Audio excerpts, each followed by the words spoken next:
In this video, we are going to show you how to construct a Lazy Susan cabinet. There are two methods to construct a Lazy Susan cabinet. First is using the clips and screws provided in the box, which we will show you in this video, and the second method is to use a pneumatic brad nailer and staple gun. Either method will provide the necessary strength and durability for building your cabinets. First construction method requires wood glue, rubber mallet, and a screwdriver. Second construction method requires wood glue, rubber mallet, pneumatic brad nailer with 1-inch 18-gauge brads, pneumatic staple gun with 1-inch 18-gauge staples, and a screwdriver. To start, remove all contents from the cabinet box.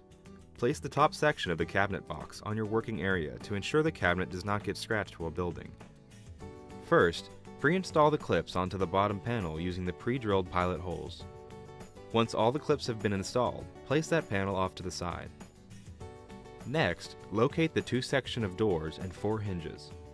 Place the two sections of doors face down with the two pre-drilled holes for the hinges on the left side. Using the pilot holes, install the longer hinges to connect the doors. Next, install the second set of hinges. Once the doors have been assembled, place the door off to the side. Locate the two pieces of toe kick and install the clips on the back side.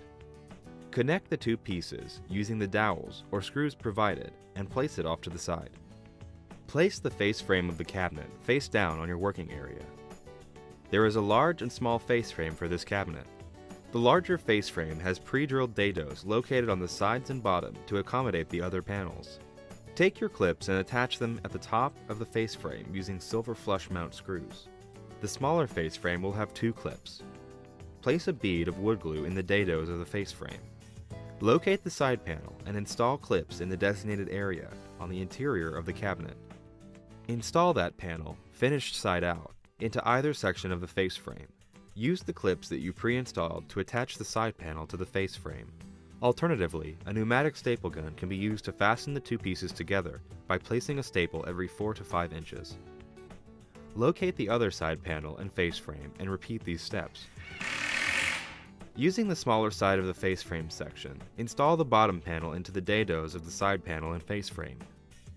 Fasten the bottom panel to the side panel and face frame using the pre-installed clips. Alternatively, you can also place staples into these areas to attach the panels together.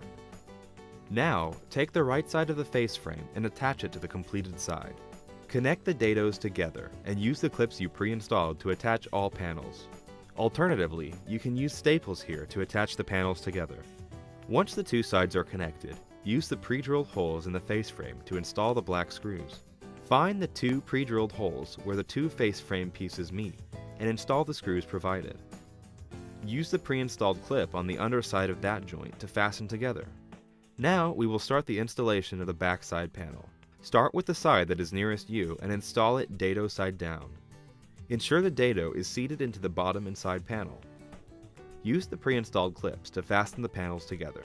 On the underside of the cabinet, connect the clips to this panel. Alternatively, you can use a nailer to fasten the side panel to the back side panel by inserting brads from the side. Locate the pre-drilled holes on the back of this panel and install the screws provided.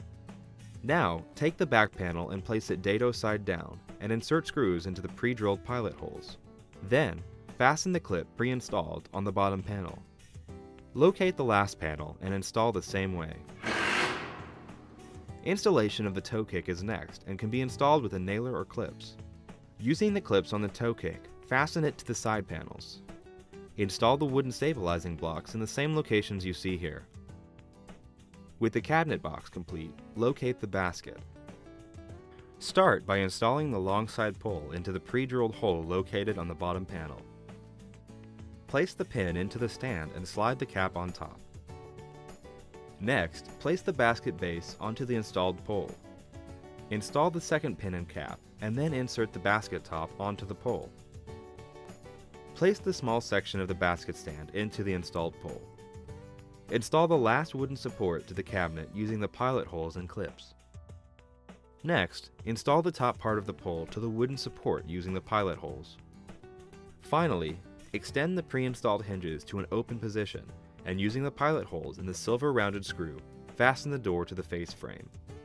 Attach the door bumpers to the top and bottom of the door. If the door is not square, use the adjustment screws to correct. Now the cabinet is complete. Clean the cabinet of any unwanted glue or debris.